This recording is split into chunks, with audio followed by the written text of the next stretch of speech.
Hello, my name is Rohan Vardia. I'm from Narsinghpur, Madhya Pradesh. I have completed graduation BCA from Government Science College, Jabalpur. After that, I joined Evision TechnoServe, that is 45-day and job internship program.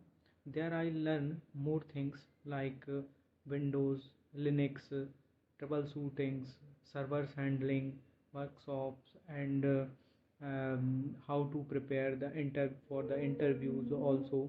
And there I learn more things, and their teacher I also support me, and very motivate me, and so that's why I get a job in the innovations with 2.5 LPA, and that is a good opportunity for me. So thank you, Evision, to give me this opportunity. Thank you so much.